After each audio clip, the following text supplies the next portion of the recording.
안녕하세요. 축구 전문 기자 한준입니다. 이제 2024년 올해가 끝나기까지 채 일주일이 남지 않은 상황인데요. 영국 현지에서는 조만간 보스만 룰 대상자가 될 수 있는 손흥민 선수와 토트넘 허스퍼의 계약 상황에 대한 관심이 커지고 있습니다. 토트넘이 최소한 1년 연장 옵션이라도 올해 안에 발동을 해야만 2025년 1월 손흥민 선수가 자유롭게 다른 팀과 접촉하는 상황을 막을 수 있기 때문인데요. 왜 토트넘이 손흥민 선수에게 장기 연장 계약 그리고 대대적인 연봉 인상을 통해 레전드 대우를 해주면서 확실하게 잡기 위한 움직임을 가져가지 않고 오히려 이적할 마음을 더 키우게 될 수밖에 없는 1년 연장 옵션 연봉 동결 조건을 진행하려고 하는지, 이에 대해서 많은 토트넘 팬들도 의아해하고 있고 또 원성이 자자하고 국내 팬들은 굉장히 불쾌감을 표하고 있는 상황이죠. 이러한 상황에 대해서 영국 내에서도 가장 공신력이 높은 신문입니다. 정론지, 일간지로 유명한 더 타임즈에서 유료 독점 기사를 통해 그 내막을 드러내는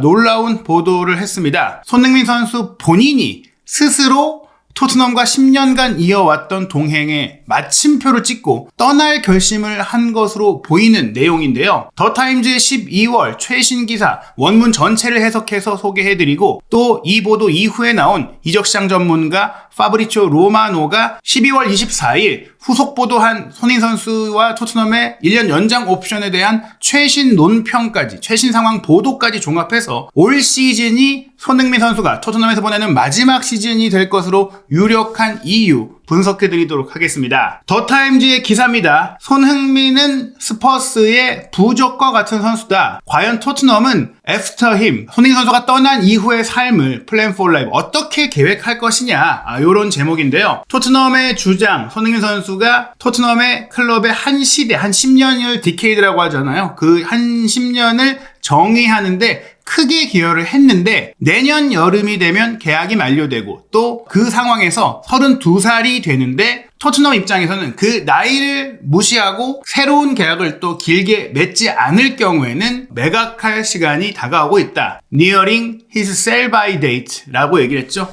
팔거나 아니면 길게 동행하거나 둘 중에 하나의 선택지이기 때문에 1년 연장 옵션이라는 것 자체는 사실 이적을 의미한다라고 보시면 되는 거예요. 보도 내용을 살펴보겠습니다. 신동 소리를 듣던 천재 윙어가 지금은 프리미어리그의 거장 중 한 명이 되었고 누구도 그가 없는 미래를 상상하고 싶지 않을 것입니다. 바로 손흥민 선수와 토트넘 구단의 이야기인데요. 하지만 이제 32살이라는 나이가 되었고 또 계약이 끝나가고 있는 손흥민과의 시간, 손흥민과 토트넘의 시간은 곧 마무리될 것입니다. Time will soon be up. 즉 이제 결별이 더 유력한 상황이라고 이야기하는 거예요. 이 기사가 리버풀과 토트넘의 지난 주말 경기 직전에 나왔고, 또 손흥민 선수와 살라가 동갑내기이고 지난 10년 동안 최고의 커리어를 프리미어리그에서 만든 대표적인 스타이자 아프리카 출신과 아시아 출신이라는, 어찌 보면 유럽과 남미 이 축구계의 양대 산맥 외에 제3세계 출신으로서 기념비적인 성과를 낸 선수로서, 또한 올 시즌이 끝나면 각각 토트넘, 리버풀과 계약이 끝나는 상황으로서 여러 공통점을 갖고 있는 이 두 선수의 상황 중에 손흥민 선수에 대해 다룬 기사라고 할 수 있는데요. 리버풀의 이 모하메드 살라 선수뿐만이 아니라 토트넘 허스퍼의 간판이자 주장인 손흥민 역시 개인으로서 한 클럽의 한 시대를 정의하고 또 가장 중요하고 소중한 선수로서 그 컬렉션에 자신의 이름을 이미 추가한 선수다. 지금 당장 커리어가 끝나도 토트넘의 역사에, 그리고 토트넘의 2010년대, 20년대에 걸쳐서 손흥민이라는 이름은 영원히 기억될 것이고 그의 이름 없이 이 시대를 설명할 수 없을 거란 얘기예요. 지난주 목요일이었죠. 맨체스터 유나이티드와 카라바오컵 8강전 경기에서 코너킥 상황에서 직접 골을 넣은 손흥민 선수의 이 득점은 토트넘에서의 통산 169번째 골이었고, 이는 토트넘 구단 역대 최다 득점 4위에 올라있는 마틴 치버스의 기록에 불과 5골밖에 모자라지 않은 기록이다. 즉 올 시즌 내로 손흥민 선수가 토트넘 구단 역대 득점 4위에 새롭게 오를 수 있는 상황이라는 것이죠. 보비 스미스가 역대 3위인데 208득점이거든요. 이 기록까지 달성을 충분히 남은 경기력을 생각한다면 가능하다. 지미 그리브스의 268골, 해리케인의 280골이 역대 1, 2위인데 역대 득점 3위까지도 충분히 현실적인 목표점, 달성점이 될 수 있다는 겁니다. 다만 그 기록을 달성하기 위해서 손흥민은 최소한 그렇다면 토트넘에서 2시즌을 더 뛰어야 하는데 2시즌을 더 뛸 수 있을지는 장담할 수 없습니다라고 더 타임즈가 여기서 본격적으로 손흥민 선수의 토트넘 퇴단 가능성을 이야기합니다. 살라가 리버풀에서의 마지막 무대, 어쩌면 마지막 6개월에 접어든 것처럼 손흥민 선수도 마지막 단계에 접어든 토트넘에서는 아직 언급되지 않고 있는 계약 승계에 문제가 있습니다. 현실적으로 손흥민 선수의 계약은 내년 여름에 만료되며 이론상으로는 손흥민 선수가 자유계약 선수로 풀려서 떠날 수 있지만 토트넘은 1년 더 계약을 연장할 수 있는 옵션이 있습니다. 그리고 토트넘이 이 옵션을 선택할 것이라는 주장이 나오고 있습니다. 다른 많은 매체들은 선택할 것이다, 절차에 들어갔다 하고 있지만 주장이라고 조금은 유보적으로 이야기를 한 거예요. 이상적으로 토트넘 구단은 손흥민 선수가 30대 후반의 나이가 되기까지 새로운 또 계약을 맺어서 옵션이 아니라 새로운 장기 계약을 맺어서 더 오래 머물게 하기를 원하고 있습니다. 그러나 합의에 이르지 못했습니다. 이 부분이 가장 중요합니다. 토트넘이 손흥민 선수에게 긴 계약을 주기 부담스러워서 제안을 안 한 게 아니라 손흥민 선수가 이 제안을 받아들이지 않고 합의하지 않고 있다는 겁니다. 실제 원문 문장을 보인다면 아이디얼리 토트넘의 입장에서 가장 이상적인 것은 The club want, 구단이 원한다. Son to stay longer, 구단이 손흥민 선수가 더 오래 머무기를 원한다. On a new deal, 새로운 계약으로 That would take him into the second half of his 30s, 그의 30대 후반부 나이까지니까 내년에 이제 33세가 되잖아요. 그러면 여전히 30대 전반부예요. 후반부까지라는 것은 최소한 36세까지라고 봤을 때 3년 정도 연장 계약을 하고 싶다라는 토트넘의 의지가 있었다는 겁니다. 그러나 agreement is not close, 합의가 전혀 가까워지지도 못했고 합의되지 못했다. 손흥민 선수가 수락을 하지 않은 거예요. 왜냐? 손흥민 선수가 자유 이적의 자격을 얻게 된다면 유럽에서 더 매력적인 제안을 많이 받을 수가 있고 또 잉글랜드가 아닌 더 멀리 떨어진 리그에서도 매력적인 제안을 받을 수가 있기 때문입니다. As a free transfer, 손흥민 선수가 연장 신규 계약을 맺지 않는 것은 결국 1년 연장 옵션의 효력 자체가 어찌 보면 양자의 합의의 문제, 또 각종 부대 조건의 문제, 그리고 연장 옵션을 발동해봐야 33세 선수에게 1년밖에 계약이 남지 않는 상황이 되기 때문에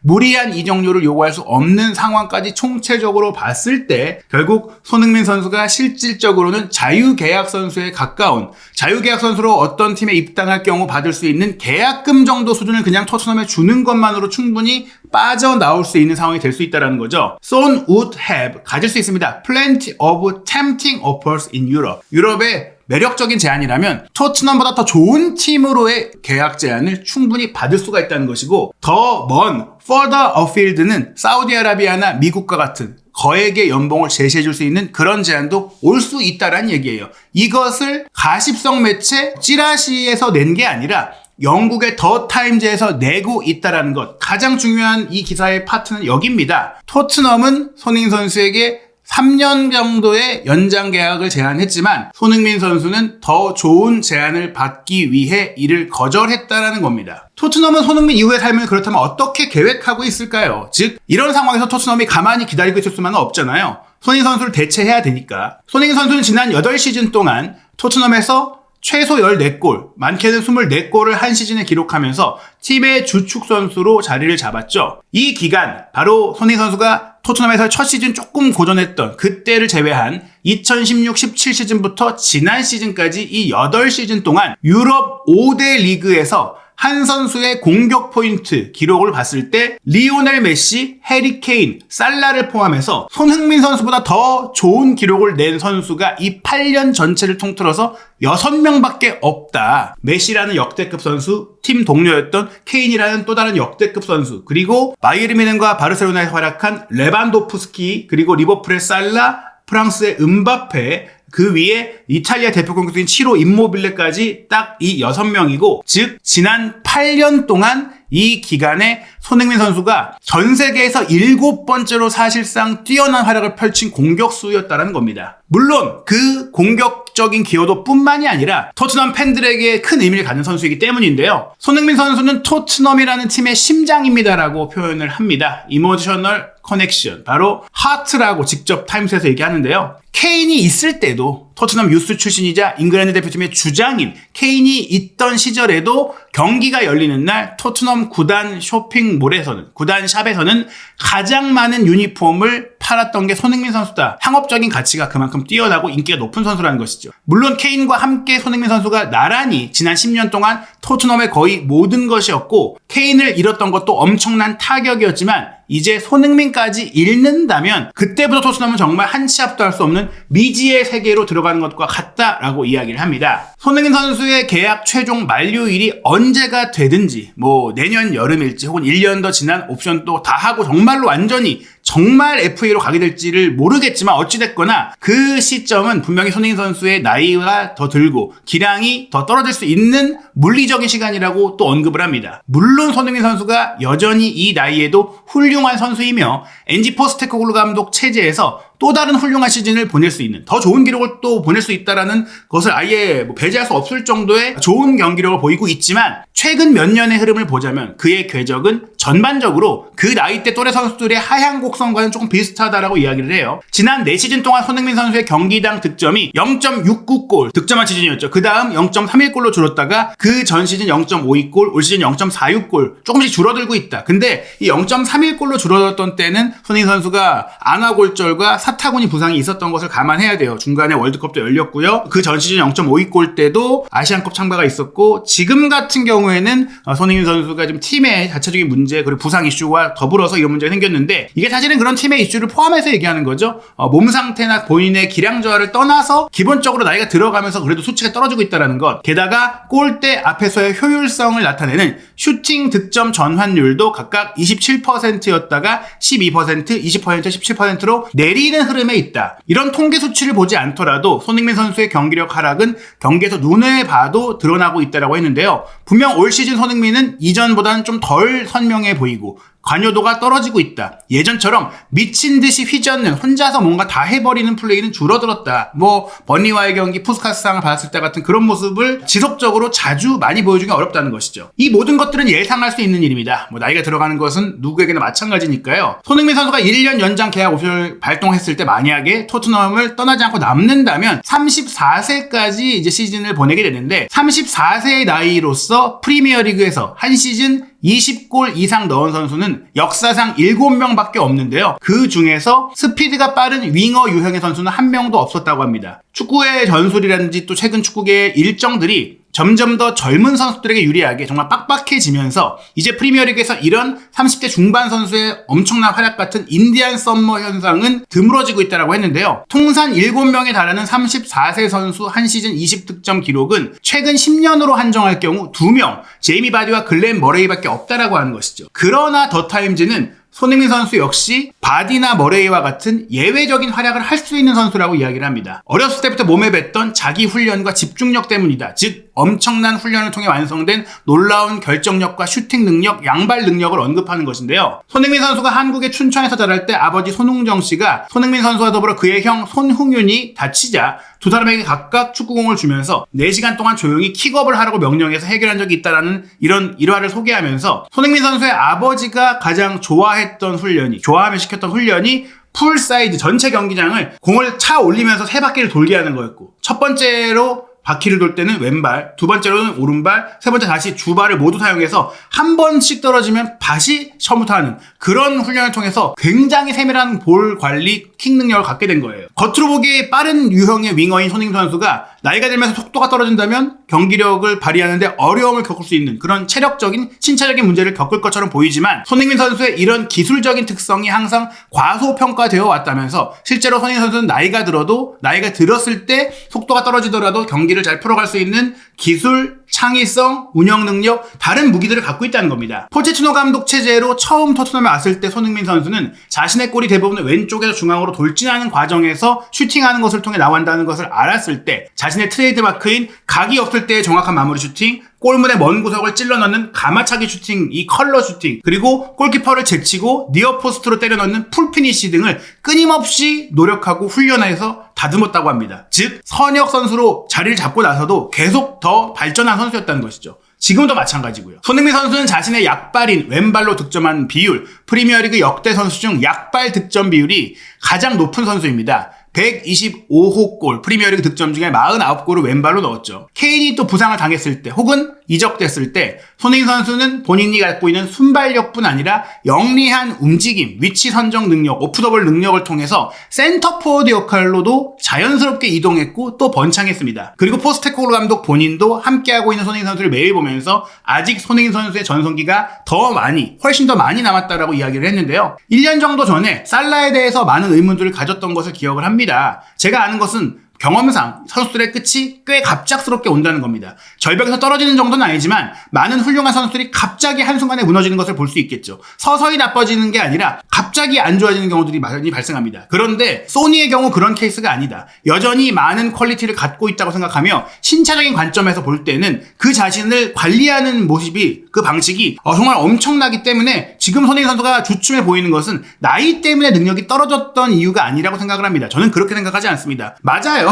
포스테코글루 감독이 전술적으로 잘 못 쓰고 포스테코글루 감독이 또 너무 많이 뛰게 하면서 고갈되는 부분들이 있지, 장점만 잘 발휘하게 해주면, 구조만 만들어준다면 충분히 손흥민 선수는 아직도 몇 년 더 최고의 경기력으로 월드클래스의 실력을 최고의 무대에서 보일 수 있다고 생각을 합니다. 하지만 어느 정도 손흥민 선수가 이상 징후를 보인다고 해도 비관하기보다 낙관해야 할 이유가 또 있다라고 했는데요. 바로 굉장한 인기, 마케팅 가치, 아이콘으로서의 능력이죠. 토트넘은 아시아 축구의 황금소년이라고 할 수 있는 손흥민 선수의 지위가, 또 손흥민 선수의 에너지가 구단 안팎으로 어떤 영향을 미치는지를 목격했습니다. 아르헨티나의 메시 정도만이 손흥민 선수가 한국에 주는 의미에 필적할 수 있는 국가적 스타라는 것이죠. 2022년에 쿠팡 플레이 시리즈로 내한을 했을 때 토트넘의 스태프들은 손흥민 선수와 같은 팀에서 일한다는 이유, 같은 산소를 공유한다는 이유만으로 한국 팬들의 사인 요청을 받았을 정도였다고 하니까요. 또 토트넘 훈련장 앞에는 항상 한국 팬들의 행렬이 바깥 주요 도로를 따라 길게 늘어서서 선물을 들고 오거나 차에서 내리는 손흥민 선수와 사진을 찍기 위해 기다리는 이 엄청난 인기, 경이로운 인기가 있기 때문에 이 손흥민 선수의 존재감과 또 파급력과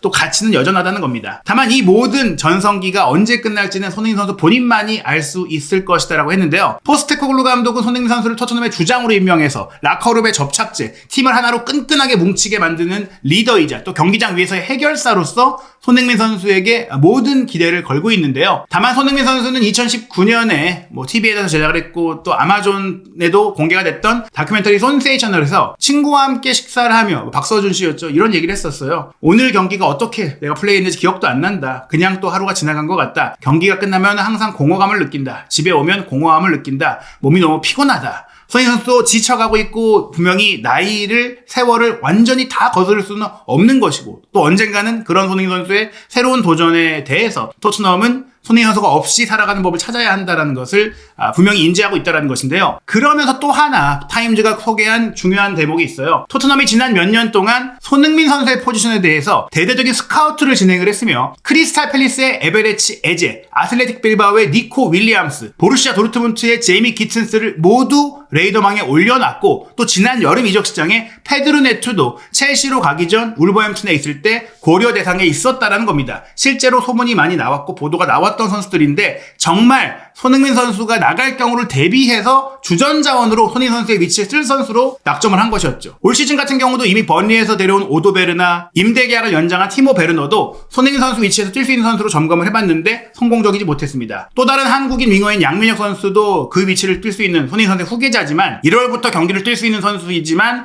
18살의 어린 선수로서 손흥민 선수가 양민혁이 적응하는 데 도움을 줄 선배이긴 하나 곧바로 자신의 횃불, 자신의 바통을 발동을 넘겨줄 수 있는 선수는 아니라는 거죠. 손흥민과 살라가 나란히 프리미어리그 커리어를 부진하게 시작을 했지만 결국 2017년 또 나란히 폭발적인 기량을 보였고 그 2년 뒤인 2019년에 챔피언스리그 결승전에서 만났던 유럽 축구계의 비주류 국가 이집트와 대한민국의 아이콘이라는 점 여러 면에서 비슷하다고 언급을 했는데요. 살라는 사실 그의 재능이 조금 더 높다고 할 수 있고 또 우승 트로피도 다 거머쥐었다. 다만 토트넘에서 손흥민 선수는 그런 개인적인 업적, 팀적인 업적을 다 이루지 못한 가운데 본인의 인기는 또 훨씬 더 높은 상황이에요. 어찌됐거나 두 선수 모두 계약이 끝나가고 있는데 어떤 미래가 펼쳐질지에 대해서 많은 궁금증들이 몰리고 있습니다. 중요한 것은 손흥민 선수의 1년 연장 옵션은 발동이 유력하다는 겁니다. 파브리치오 로마노 기자는 본인이 또 독점 컬럼을 기고하고 있는 기브미 스포츠를 통해서 토트넘은 손흥민 선수와 2026년까지 계약 연장할 수 있는 옵션을 발동할 것이다 라고 했고요. 이 발동은 토트넘이 손흥민 선수에 대한 새로운 연장 계약을 체결하지 않는다고 하더라도 그의 가치를 보호하기 위한 수단이다. 결국 그 가치를 보호한다는 것은 공짜로 나가지 않게 할 수 있는 수단이라는 것이죠. 이 모든 정황을 보자면 포스테코글루 감독은 손흥민 선수를 팀에 남기고 싶어하고 그러나 토트넘은 지금 손흥민 선수가 연장 계약을 체결할 수 있는 어떤 설득력을 보이지 못하고 있기 때문에 연봉 인상 없이 1년 더 묶어놓는 조건을 통해서 단지 FA로만 못 나가게 하는 생각이다. 즉, 이 상황은 손흥민 선수가 팀을 떠나겠다라는 마음에 가깝고 그게 유력하다는 것을 보여준다고 할 수 있겠습니다. 물론 신규 계약을 체결한다면 그것은 손흥민 선수가 토트넘에서 모든 커리어를 보내자라고 결심을 하는 것일 텐데 남은 며칠 사이에 어떤 결과가 있을지 지켜봐야 될 것 같아요. 리버풀전 3대6 패배는 아마도 손흥민 선수가 또 한 번 토트넘을 떠나서 더 큰 팀에서 마지막 전성기를 보내고자 하는 생각으로 더 기울 것으로 보이는 그런 증거가 되는 경기였다고 생각을 합니다. 12월 27일 금요일 0시 노팅엄과의 프리미어리그 원정 경기도 쉽지 않을 것으로 보이고 올해 마지막 경기인 12월 30일 월요일 0시 울버햄튼과의 경기 분명히 이 경기도 결코 만만하지 않습니다. 카라바오컵 준결승전에서 만나게 될 리버풀과의 경기 1, 2차전 일정도 확정이 됐는데요. 2월 9일 목요일 새벽 5시 홈에서 1차전이 치러지고 2월 7일 금요일 새벽에 2차전이 열립니다. 과연 손흥민 선수가 토트넘에서의 마지막 시즌 우승컵을 들 수 있을지 정말 또 이 계약 상황은 어떻게 흘러갈지 영국 현지에서 나오는 독점 보도와 또 저희가 직접 취재한 독점적인 정보들을 통해 손흥민 선수에 대한 모든 이야기 구독, 좋아요, 알림 설정을 통해서 한준TV를 통해 확인하시기 바랍니다.